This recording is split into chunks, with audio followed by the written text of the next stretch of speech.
पाकिस्तान ने अपना squad announce कर दिया है बांग्लादेश के खिलाफ 3 वनडे मैचेस की सीरीज के लिए। इस स्क्वाड के अंदर आपको टोटल 6 अनकेप्ड प्लेयर नजर आ रहे हैं और उसके अलावा बड़ी खबर यह है इस स्क्वाड में से बाबर आजम, साइम अयूब को भी ड्रॉप कर दिया गया है और फखर जमान भी इंजरी की वजह से बाहर हो गए। सबसे पहले मैं आपको यहां पर बताना चाहूंगा जो गाजी गोरी की सिलेक्शन हुई है वो नाइंसाफी है कामरान गुलाम के साथ, ज्यादती है हसीबुल्लाह खान के साथ। Because Ghazi Ghori have no century in list A cricket, no century in white ball cricket. Squad आपके सामने मौजूद है। हमारे लेजेंडरी, हमें वर्ल्ड कप में इतना ऊपर ले जाने वाले कैप्टन शाहीन शाह अफरीदी अनकैप्ड यानी कि डेब्यूटेंट होंगे अगर इनको मौका दिया जाता है। अब्दुल समद, अबरार अहमद, फहीम अशरफ, फैसल अकरम, शुक्र है इनको ड्रॉप नहीं किया क्योंकि हमारी रवायत है हम एक प्लेयर को चांस देते हैं और अगले सीरीज में हम उसको फौरन ड्रॉप कर देते हैं। हारिस रऊफ, हुसैन तलत, माज सदाकत भी इसके अंदर पहली बार पाकिस्तान के स्क्वाड में शामिल हो गए। मोहम्मद रिजवान, मोहम्मद वसीम जूनियर, शुक्र है आकिब जावेद आप लोगों का आपने इसको नहीं ड्रॉप किया क्योंकि हमने वर्ल्ड कप से पहले इसको T20 से ड्रॉप कर दिया था ना, इस वजह से हम बोल रहे हैं। मोहम्मद गाजी गोरी लेजेंडरी क्रिकेटर आ गए। साद मसूद ये भी पहली बार होंगे। साहिबजादा फरहान भी वेरी फर्स्ट टाइम पाकिस्तान के ओडीआई स्क्वाड में होंगे। सलमान अली आगा और उसके बाद शामिल हुसैन भी पहली बार पाकिस्तान के इंटरनेशनल किसी भी फॉर्मेट के स्क्वाड में होंगे। तो ये आप स्क्वाड देखो, इसके अंदर सबसे पहले माज सदाकत। अच्छा, सबसे पहले मैं अब्दुल समद से शुरुआत कर लेता हूं। अब्दुल समद एक रेडी प्रोडक्ट है आपकी T20 फॉर्मेट के लिए सबसे पहले, और आपने इसको कहां पर शामिल किया है? वनडे में। उसके बाद आप थोड़ा सा नीचे आ जाओ, यहां पर आपको माज सदाकत का नाम आएगा। ठीक है, माज सदाकत की कोई 36-37 की एवरेज है अपना लिस्ट ए में यानी कि डोमेस्टिक में, लेकिन अगर उनकी 37-38 की एवरेज है तो मेरे दिमाग में फटाक से एक नाम आता है कामरान गुलाम का।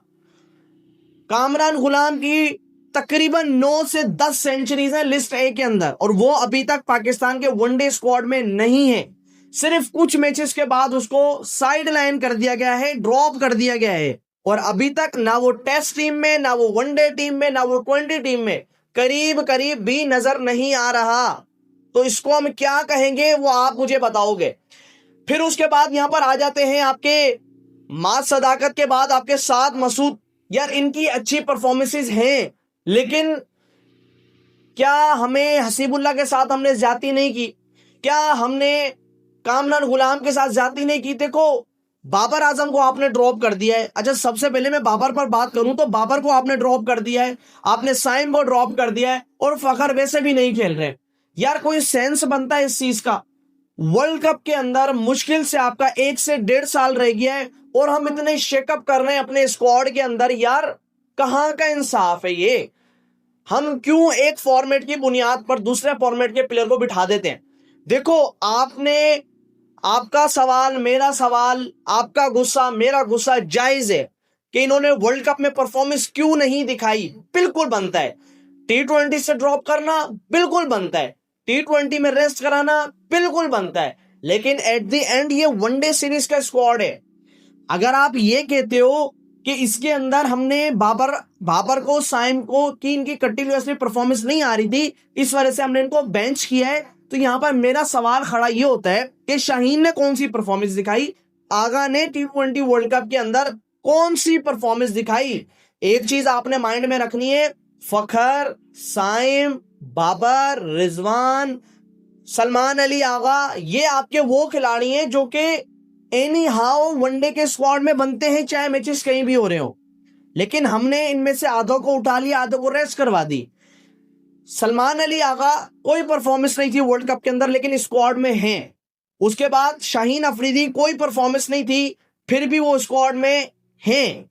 लेकिन मेरा सवाल यहां पर अगेन वही खड़ा होता है कि फिर बाबर उनको क्यों ड्रॉप किया है? देखो, मैं भी अगेंस्ट था बाबर के वर्ल्ड कप के अंदर कि क्यों तुम परफॉर्मेंस नहीं दिखा रहे हो, लेकिन आपने वनडे से ड्रॉप कर दिया और हम ये डिजर्व करते हैं, हम ये इमेजिन करते हैं कि हम वर्ल्ड कप डिजर्व करते हैं। नहीं हो सकता ऐसा, हम वर्ल्ड कप डिजर्व नहीं करते अगर हम इस तरीके की चेंजेस करेंगे। 6 चेंजेस आप कर रहे हो, मुझे आप बताओ, मेरे से आप लिख कर ले लो, अगला जो हमारा टूर आएगा ना वनडे का, उसमें इनमें से आधे खिलाड़ी होंगे ही नहीं जो आपके डेब्यूटेंट है, बिकॉज इनका कोई एक्सपीरियंस नहीं है बांग्लादेश के अंदर। मां सदाकत हैं इस तरह करके जिन्होंने एक आधा मैच खेला हुआ है, मतलब वही लीग क्रिकेट खेली भी है, इंटरनेशनल का किसी को भी यहाँ पर एक्सपीरियंस नहीं है। तमाम आप नए लड़के लेकर जा रहे हो, पता चले वहां से भी आप सीरीज हार कर आ रहे हो। तो मेरे ख्याल से यहाँ पर बाबर, साइम, इन लोगों को होना चाहिए था, क्योंकि ये डिजर्व करते हैं। और अगर आपने यहाँ पर चलो एक हम लेकर चल लेते हैं कि यार बाबर को, साइम को उन्होंने रेस्ट करवाई है क्योंकि इनकी परफॉर्मेंस नहीं आ रही थी, तो भाई उनकी जगह आप उनके रिप्लेसमेंट लाओगे ना। तो बाबर की रिप्लेसमेंट कौन है? कामरान गुलाम है। साइम अयूब की रिप्लेसमेंट कौन है? हसीबुल्लाह खान है। तो हम क्यों इन प्लेयर्स को लाए हैं जिन्होंने अभी डोमेस्टिक के अंदर रगड़ा नहीं खाया? यार ये जो मोहम्मद गाजी गोरी है ना, इसकी एक भी सेंचुरी नहीं है व्हाइट बॉल क्रिकेट में डोमेस्टिक के अंदर, नहीं है एक भी सेंचुरी। कोई 200-250 रन से कोई 200-250 रन और 20-25 की एवरेज है यार इसकी। इसको एक दफा अपना पीएसएल के अंदर पिछले साल ऐड किया गया है, इस साल वो इस्लामाबाद की तरफ से खेलेगा, और अब इसको इंटरनेशनल क्रिकेट में मौका दे दिया है। और हम डिजर्व करते हैं, हम वर्ल्ड कप जीतेंगे? नहीं डिजर्व करते यार, लिटरली हम नहीं डिजर्व करते। कौन इतनी चेंजेस करता है? आप चेंजेस करो, बिल्कुल आपका मकसद हम समझ सकते हैं, आप नए लड़कों को चांस देना चाह रहे हो, लेकिन चांस वेल डिजर्विंग लड़कों को दिया जाता है। अब यहां पर मैं मां सदाकत का बहुत बड़ा फैन हूं, लेकिन मां सदाकत ने रीसेंट पास्ट के अंदर T20 में आपको परफॉर्म कर दिया है, ना कि वनडे के अंदर। और हमने उसको T20 में उठाया नहीं, वनडे के अंदर उसको हम शामिल कर बैठे हैं। तो मतलब यहां पर आपको देखना पड़ेगा, साद मसूद वगैरह इनकी T20 के अंदर बड़ी जबरदस्त परफॉर्मेंसेज है। शामिल हुसैन इसकी बड़ी अच्छी एवरेज है, कोई तकरीबन 40 के आसपास की इसकी एवरेज है। I am not against them, लेकिन एट द एंड जो डिजर्व करता है पहले उसको मौका देना चाहिए।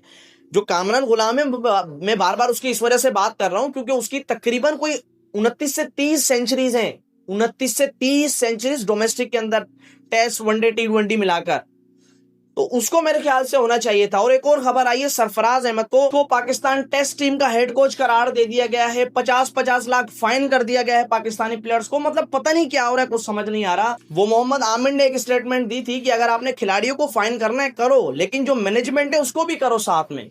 तो इस स्क्वाड के ऊपर आपका क्या ओपिनियन है? मुझे कमेंट सेक्शन में अपनी राय का इजहार लाजमी से कीजिएगा।